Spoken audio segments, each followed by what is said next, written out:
Now, one of the things that we've been seeing from NIO is that not only are they providing a mass and mass of battery chargers for their users and other EV users, but they are also deploying battery swapping stations, which entails their users going to a battery swapping station and perform a battery swap in around 3 minutes or less than 3 minutes, and that is on their latest 4th generation battery swapping station. Now, NIO is not only offering or giving out this kind of technology for their users in China, but they are also doing the same to their users outside of China. You will know that Europe is another destination where NIO is currently selling their cars, and they've also they've been deploying battery swapping stations in various areas, various countries there in Europe where they are selling their cars. I mean, some of the countries when you are selling their cars in Europe is Germany, Norway, Netherlands, Sweden, and Denmark. These are some of the countries where we are seeing NIO present in Europe, and they've also been deploying battery swapping station onto those countries. Now, one of the things that a battery swapping station offer, besides giving their users to swap battery in 3 minutes, is that they provide grid stabilization. This is one of the things that we saw, or we always see NIO emphasizing the points that battery swapping stations are grid stabilizers, which is something that I think, looking at the current world we live in right now, which there is just so much of electricity demand in countries, in various countries, it makes sense for countries to encourage infrastructure that stabilizes the grid, right? I mean, one of the general manager in Europe indicated or calls these battery swapping stations as battery hotels. These batteries which are stored in them, which are charged at the most convenient time where we see grid not being that much in demand, which is something that is pretty exciting. What happens is that when NIO battery swapping station has got this battery, it does not just charge this battery at any time, but it rather charges this battery during the time where there is a surplus of energy around the grid, not in peak times or in times where the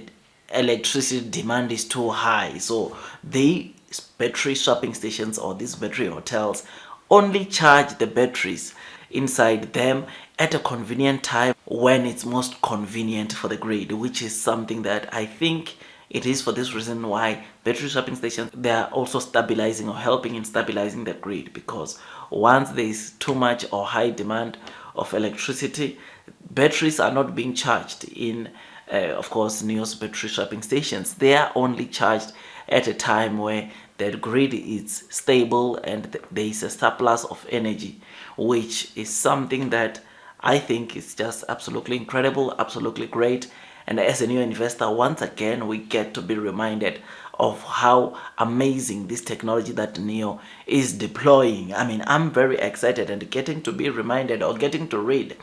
such a short article from a NIO general manager in Europe, it reminded me once again why I invested into NIO, because NIO, it's not only thinking about themselves when they make this kind of technology or when they make technologies, but rather they are also thinking about the entire grid. They are also thinking about what more can they do to also assist the grid. I mean, in China, you know that there is a charging station where the new users can charge their, of course, batteries at home and go and dispose of the power into those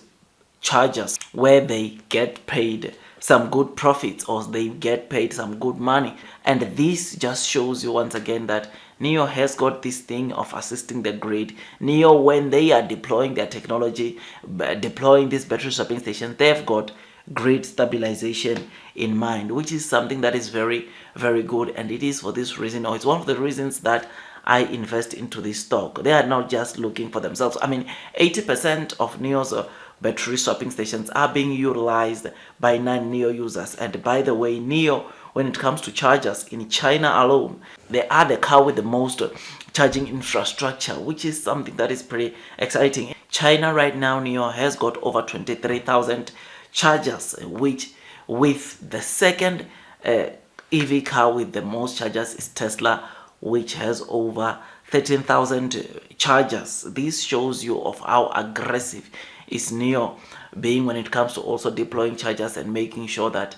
the EV users have got enough chargers to charge their car and not complain about chargers not being enough, like what we are seeing in some of the countries globally. I mean, this is the infrastructure to charge EVs is one of the serious problems that so many of the countries are facing, and to see NIO helping by aggressively deploying this over and above the battery swapping stations,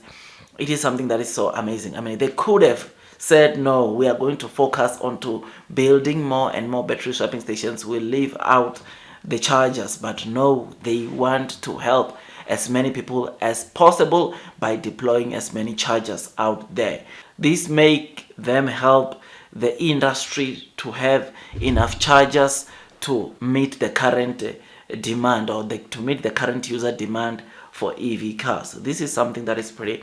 amazing. So yes, this battery hotel that we talk about, or that we are talking about, it is a technology that not only is it offering convenience to the users or to the NIO users, but it is also helping stabilize the grid because of how it charges this battery that are in the battery swapping stations, how it times charging because apparently when there is high demand of power, then its consumption also reduces in the battery swapping station, which apparently it takes just seconds for it to adjust to the demand which is in the grid, which is something that is pretty exciting because it is able to know when to charge these battery swapping stations, which, like I said, it's something that is pretty interesting and makes NIO to be far ahead than the other automakers globally. It is one of the reasons why I invest into NIO. I mean, as it stands in Europe, NIO currently has over 50 battery swapping stations, whilst in China, NIO has almost 2,500 battery swapping stations. By the end of this year, I think with no doubt we'll be getting close to 3,000 battery swapping stations, and by January, February of next year, we should surpass or be over 3,000 battery swapping stations, because you know that NIO said that with their 1,000 target for this year in terms of deployment of battery swapping stations, they're a bit behind but by next year, February or end of February, they would have met the target of deploying 1,000 battery swapping stations. Otherwise, with all that, I just thought I'd just give you this quick updates. Tell me what you think about this article we read from a general manager in Europe who was just trying to explain how, of course, NIO battery swapping stations are able to stabilize the grid. Like I said, so many of the people, when you talk about NIO battery swapping stations, they only talk about battery swapping station bringing convenience to their users and forget about the fact that they are also battery swapping stations are also grid stabilizers, which therefore plays a huge role in the entire EV industry. Because let's face it, these EVs need electricity, and if there are no options of trying to stabilize the grid, then unfortunately it's a huge problem for the fast growing EV industry. And seeing NIO helping out in stabilizing the grid, helping out in also providing chargers that users can go and dispose of their power, it is something that is pretty good, and we like to see also that kind of technology, NIO taking it globally, so that at least they can also help other countries. Otherwise, I just thought I'd just give you this quick updates. I hope you enjoyed the video. Do your own DD before you buy NIO for the very first time, because this stock, I mean, come on, we all know that it is quite volatile, and therefore it requires you to have done some due diligence so that at least you are comfortable as you are investing onto this stock. Otherwise, that's all from me. I wish you nothing but the best in your stock market investing journey, and God bless you all.